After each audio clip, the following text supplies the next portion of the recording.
کیا کبھی ہم نے اپنے بچوں کے ساتھ، کیا ہم نے بھی اپنے اسٹاف کے ساتھ، کیا ہم نے کبھی اپنے رفقا کے ساتھ یہ بات کی کہ بھائی کبھی کوئی غلطی ہو گئی ہے تو معاف کر دینا، مجھ سے حق نکلتا ہو تو لے لینا؟ ارے ہمیں تو پتا ہوتا ہے کہ ہم نے کسی کا دل دکھایا ہے، ہم تو جانتے ہوتے ہیں کہ ہم نے کسی کو ڈانٹا ہے، مگر ہمیں لگتا ہے میں سیٹ ہو کر اپنے نوکر سے معافی مانگوں، میں شوہر ہو کر اپنی بیوی سے معافی مانگوں، ایک غریب انسان سے معافی مانگوں۔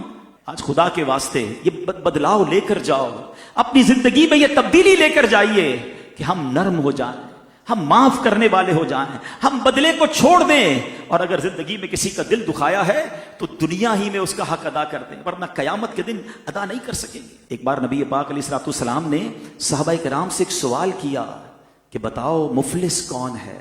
حدیث کا خلاصہ ہے۔ اب میں یہی سوال آپ سے کروں کہ پور کون ہے، مفلس کون ہے؟ آپ بھی یہی جواب دیں گے، جس کے پاس پیسے نہیں وہ مفلس ہے۔ صحابہ نے بھی یہی رپلائی دیا، مگر نبی پاک نے جو اس کی انٹرپریٹیشن کی نا، امیزنگ۔ سنو، آقا فرماتے ہیں مفلس میری امت میں وہ ہے جو قیامت کے دن نماز، روزے اور زکوٰۃ لے کر آیا، اور یوں آیا، یعنی اس حال میں آیا کہ اسے گالی دی، اس پر تہمت لگائی، اس کا مال کھایا، اس کا خون بہایا، اسے مارا، یعنی اتنے سارے ظلم کر کے آیا ہے، لیکن روزے بھی ہیں، نمازیں بھی ہیں، زکوٰۃ بھی ہے، حج بھی ہے۔ اے سنو حاجیوں، اے روزہ داروں، نمازیوں، سنو، اگر دل ٹوٹ رہے ہیں، حق دبایا جا رہا ہے، حق تلفی ہو رہی ہے، لوگ آپ سے پریشان ہیں، آقا فرماتے آئے گا اس حال میں کہ نیکیاں بڑی ہیں مگر لوگوں کا دل بھی دکھایا ہے، مال بھی دبایا ہے، خون بھی بہایا ہے۔ آقا فرماتے وہ لوگ کھڑے ہو جائیں گے اور اللہ سے عرض کریں گے مولا ہمارا حق دلا۔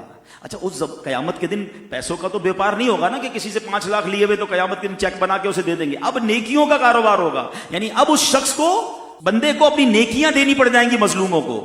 حدیث میں آتا ہے ساری نیکیاں ختم ہو جائیں گی، حق لینے والے ختم نہیں ہوں گے، پھر کیا ہوگا؟ اب ان مظلوموں کے گناہ اس کے سر ڈالے جائیں گے، اور آخر کار فرمایا کہ اسے آگ میں پھینک دیا جائے گا، بیکاز لوگوں کے دل دکھائے ہوں گے، حق تلفی کی ہوگی۔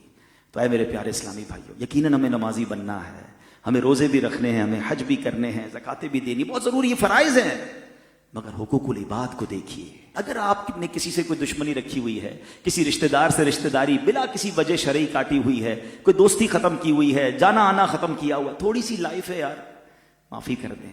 شب قدر ہو، شب برات ہو، آپ جب پڑھتے ہیں کہ یہ مغفرت کی راتیں ہیں، اس پہ ایک لسٹ آتی ہے کہ سب بخشے جائیں گے، حدیثوں میں آتا ہے یہ چند بدنصیب نہیں بخشے جائیں گے، ان سب میں رشتہ داری کاٹنے والا ہوتا ہے۔ یعنی کتنا بڑا گناہ ہے کہ مغفرت کی راتوں پہ بھی نہیں بخشا جاتا۔ کم از کم فون کر کے کوئی رشتہ دار ہے، کوئی دوست ہے، یار بس ختم کرو، دل ملا لیتے ہیں، میری طرف سے کوئی برا لگا ہو تو معاف کر دینا۔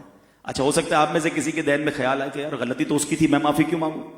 کوئی بات نہیں، ہماری میمنی میں ایک جملہ کہتے ہیں نا، جو نمیوں وہ اللہ کے گمیوں۔ آپ جھک جائیے، آپ آگے بڑھ جائیے، ثواب کما لیجئے، دوستی کر لیجئے، پھر دیکھیں انشاءاللہ رب کریم کیسی رحمت فرماتا ہے۔ ایک حدیث پاک میں آتا ہے جس کا مضمون ہے کہ جو معاف نہیں کرتا اسے معاف نہیں کیا جائے گا، جو رحم نہیں کرتا اس پر رحم نہیں کیا جائے گا۔ ہم معاف کریں اس نیت کے ساتھ کہ اللہ میں نے تیرے بندوں کو معاف کر دیا، اے کریم تو سب سے بڑا معاف کرنے والا ہے، آج تو میرے گناہ معاف کر دے، پھر دیکھیں کیسے رحمت کی نگاہ ہوتی ہے۔